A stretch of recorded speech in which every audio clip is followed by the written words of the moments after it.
ठीक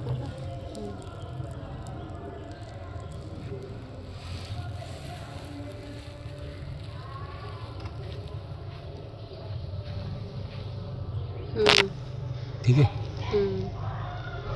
आड़ा टेढ़ा दोनों है।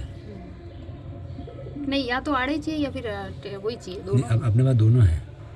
अच्छा। इसलिए मैंने वापस ये दोबारा आड़ा ले लिया।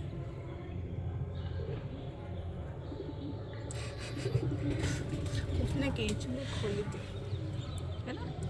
मेरे को आज पता चला बच्चे भी केचुली उतारते हैं। इसकी खुली हुई है ना, वो मेरे पास है। बैठ गए तो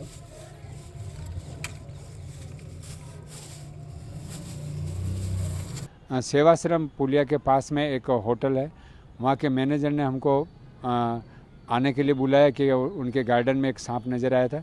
तो हम लोग जब गए तो सांप जो है वो लकड़ियाँ और कुछ कबाड़ उन्होंने जमा कर रखा था, तो सांप उसके अंदर चला गया था। उस सांप को ढूंढने के लिए जब हम कबाड़ को हटाने लगे तो हटाते हटाते हमको एक बच्चा मिला, एक दूसरा मिला, फिर तीसरा मिला। ऐसे करके करीब हमने 18 बच्चे लिए और एक बड़ा कोबरा साथ में लिया। तो ये कोई बड़ी बात नहीं, लेकिन बड़ी बात ये थी कि अब तक हम ये सुनते आए हैं हज़ारों सालों से कि नाग नागिन जो है वो अपना बच्चों को खा जाती है, और हमने भी देखा था, खाते हुए भी देखा हमने कई बार। लेकिन ये पहला चांस ऐसा देखा गया है जिसमें 18 बच्चों के साथ में नर कोबरा जो है बिल्कुल सुरक्षित, और बच्चे भी सारे सुरक्षित थे वहाँ पे। ये बड़ी बात थी। सारे जानवरों को हमने रेस्क्यू किया है और रेस्क्यू करने के बाद उनको वन्य क्षेत्र में सुरक्षित छोड़ा है। बच्चे जो है करीब मेरे ख्याल से 2-3 दिन के बच्चे हैं, क्योंकि जुलाई में बच्चे होते हैं अक्सर, और 15 तारीख तक तो हमें पता था कि भाई अब तक कोई बच्चे निकले नहीं, लेकिन ये बच्चे भी इस सीज़न के हमने पहली बार ही बच्चे देखे हैं। जुलाई में तो हो सकता है कई बार जो है बच्चे 2-4 दिन आगे पीछे हो जाते हैं। तो मेरा अंदाज़ है जब तक ये 15 तारीख बाद के बच्चे हैं। बस होटल के बाहर जो एक गार्डन था, उस गार्डन में काफ़ी समय से इन लोगों ने कचरा जमा कर रखा था। तो कचरे और मिट्टी और लकड़ियों की वजह से जो वो सांपों का हैबिटेट बन गया है, ये समझ लो। और उसके जस्ट पीछे की तरफ में आयर नदी पड़ती है, तो ये भी नहीं कह सकते कि अचानक वहाँ पे सांप आया कैसे, क्योंकि उसका हैबिटेट है कोबरा सांप का, वहाँ पे आसपास में कोबरा का सांप है। और उस होटल में उसको खाना पीना मिल रहा था, क्योंकि वहाँ पे अनाप शनाप चूहे हैं। और गार्डन के अंदर उन्होंने जो वापस लकड़ियाँ और वो जो इकट्ठी कर रखी थी, उसके अंदर भी चूहों का रैन बसेरा है। तो वहाँ पे जो है सांप कई बार ऐसी जगह साल भर भी जानवर रुकता है। तो हो सकता है इसने बच्चे देने के बाद ये सांप अन्यत्र कहीं गया नहीं, क्योंकि उसको भोजन वहाँ पे मिल रहा था, और भोजन मिलने की वजह से उसने बच्चों को भी अपना निवाला नहीं बनाया।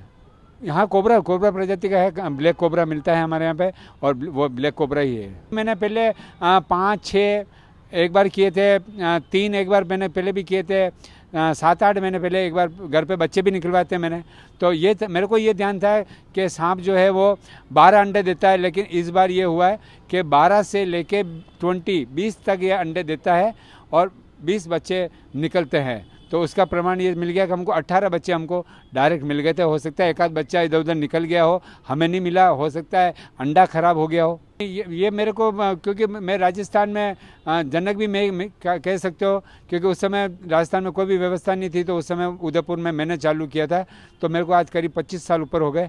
तो मेरे लिए कोई बड़ी बात नहीं रहती, लेकिन खुशी ये है कि 18 बच्चों को हमने सुरक्षित बचा लिया है और उनको वन्य क्षेत्र में छोड़ दिया। ऐसे वन्य क्षेत्र में छोड़ा है जहाँ पे इंसानों का दखल नहीं होगा, तो 18 बच्चे बड़े हो जाएंगे। ये इंसानों के लिए बहुत बड़ी बात है कि खाद्य सामग्री को रोकते हैं। आप जानते हैं जैसे कि सांपों को इसलिए बचाया जा रहा है कि इंसानों की खाद्य सामग्री को जो है पूरा बचाता है, चूहों को नियंत्रण करता है, मेंढक को नियंत्रण करता है, और इंसानों का जो है वो भगवान भी कह सकते हो और इंसानों का दोस्त भी कह सकते हो। ये है तो इंसान है, इंसान है नहीं है तो सांप भी नहीं रहेगा, और सांप नहीं रहेगा तो इंसान भी नहीं रहेगा।